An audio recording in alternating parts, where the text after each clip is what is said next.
Right then, pull up a chair, grab a pint, or a cup of tea if you're feeling proper.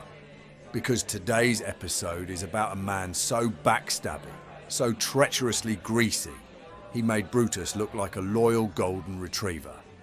This, my curious companions, is the tale of Eadric Streona, a man who rose from nothing, wheeled and dealed his way into the king's good graces, betrayed literally everyone, including the king, and somehow managed to land on his feet until his head didn't. Buckle up. It's about to get slimier than a Saxon eel market in July. Picture England in the early 11th century, a boiling stew of Viking invasions, royal infighting, and warlords with more ambition than sense. It's the tail end of the Anglo-Saxon period, and the Vikings are doing what Vikings do best: pillaging, raiding, and making English nobles wake up sweating at night. And out of this chaotic mess slithers one Eadric Streona. The name Streona, by the way, means the Acquisitor, or the Grasper, which is just medieval speak for that bloke who always wants more than his fair share. Think of him as the medieval love child of Littlefinger from Game of Thrones, and a used cart salesman. Charming, dangerous, and about as trustworthy as a rat in a pantry. Eadric wasn't born noble. He married into it. Classic move. He snags Æthelred, the daughter of King Æthelred the Unready. Yes, Unready. You don't get that nickname by being a top-tier leader. Now, Æthelred wasn't exactly leading England into a golden age. He was panicking about Vikings, handing out bribes, called Danegeld, like party favours, and generally floundering. And Eadric, he saw opportunity. He whispered sweet strategy into the king's ear, flattered him, offered loyal service, and boom, got himself made Ealdorman of Mercia in 1007. That's right, from peasant stock to top-tier noble in record time. Eadric didn't just play the game, he was the game.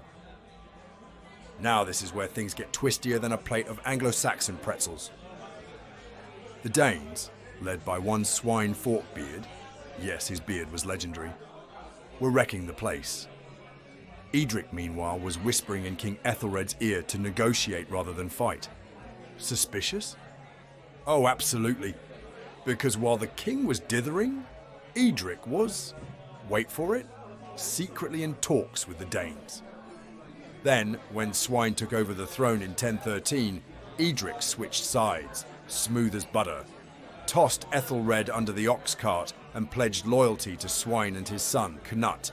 But wait, Swine dies unexpectedly, probably karma-related, and Eadric, like the human boomerang he is, switches back to Æthelred, and Æthelred incredibly takes him back.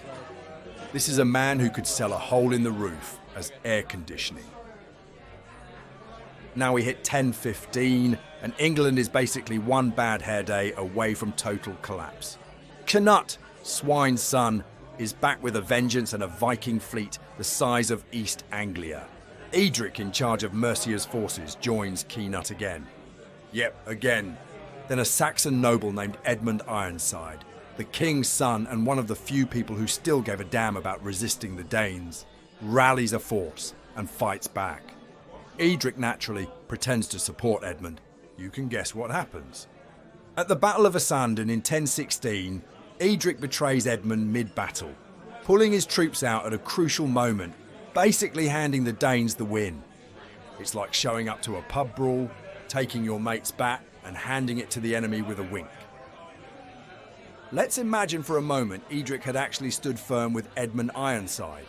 With his forces intact, the English might have repelled Knut's invasion. Edmund, who had a spine of steel and at least some tactical sense, could have secured the throne. The Viking Age in England might have ended there. No King Knut, no North Sea Empire, maybe even no Norman conquest, because the Anglo-Saxon line might have been a bit sturdier come 1066. But no, Eadric wanted to hedge his bets again and again and again. The man was a political weathercock, pointing whichever way the wind of power blew. After Edmund dies, mysteriously, shortly after his peace deal with Knut, Knut takes full control, and you'd think Eadric, who helped him get there, would be richly rewarded. At first, yes. Nut makes Eadric Ealdorman again.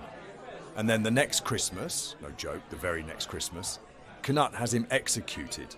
Allegedly, Eadric reminded Cnut that he had killed for him, to which Cnut replied, "And for that very reason you shall die, lest you betray me as you did them." Savage, cold, perfect.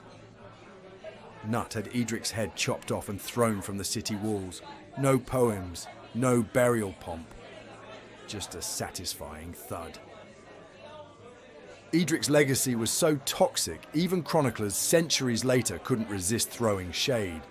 The Anglo-Saxon Chronicle, normally quite formal, calls him the worst man who ever lived. And that's with King John and Richard III in the running. Also, his family, obliterated. Lineage, lands, name, gone. History memory hold him so hard it left a crater. Let's break it down. Moral clarity, 0. Eadric operated on vibes and bribery. Purpose? Self-advancement. Not king, not country, Eadric. Integrity? Please.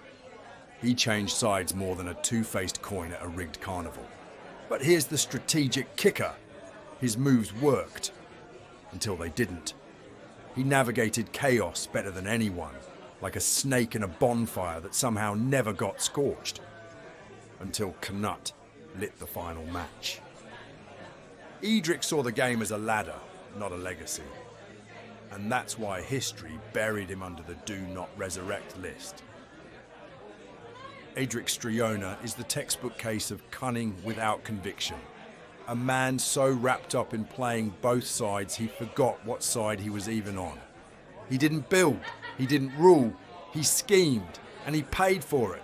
So next time you're at a party and someone starts charming everyone, promising the moon while eyeing the silverware, just remember old Eadric and keep your sword close. Because loyalty, like history, is best served with receipts. Stay curious, stay sharp, and stay just sober enough to remember it all. This was just a swig of history, and if it wasn't in your textbook, it bloody well should have been. And before you go, do a brother favour and like, share and subscribe. Cheers.